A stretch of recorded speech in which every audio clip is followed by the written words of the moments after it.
when you try to correlate it. You do these tax breaks, no, it hasn't produced the kind of growth in jobs that the Republicans are claiming.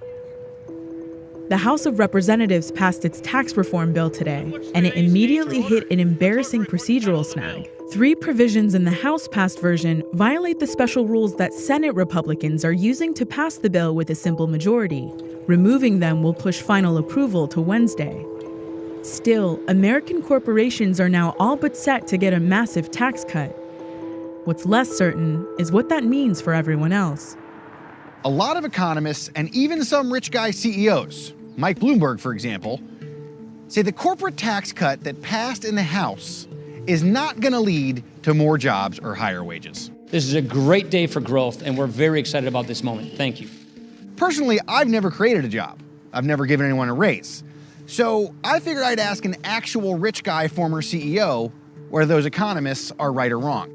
You got a lot of economists out there that live in ivory towers. They're really not people that get involved in the day-to-day workings of a business.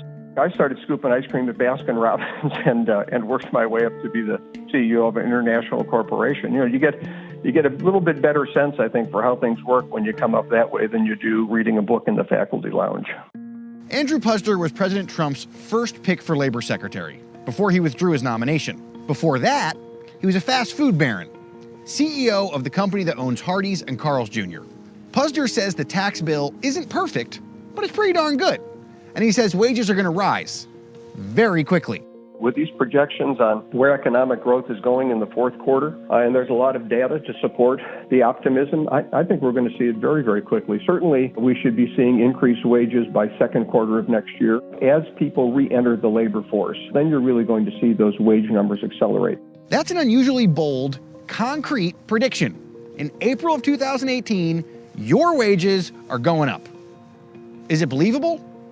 We asked a former resident of that ivory tower Puzder mentioned what she thinks. It ain't never worked that way. And I'm not just talking fancy studies. Fancy studies say, when you try to correlate it, you do these tax breaks, no, it hasn't produced the kind of growth in jobs that the Republicans are claiming. This was the argument back in the 1980s. And what has happened since then is stock profits up, right? The giant corporations have gotten richer and richer and richer and richer.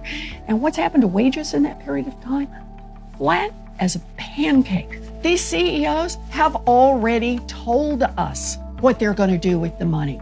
They're saying, hey, we get these giant tax breaks, we're going to use them for stock buybacks to build up our price. Not surprisingly, Senator Warren is not a fan of the Republican tax bill. There's not a lot of stuff that Andy Puzder would like policy-wise that Elizabeth Warren would also like. So, one of the arguments we hear a lot is like, well, why don't we just try something else? Try a different way of doing it. This is the same answer the Republicans have given for 40 years. And they've said, things aren't working out well. I know what let's do. Let's cut taxes for the richest and most powerful in this country. It's just delivering one gut punch after another to hardworking people.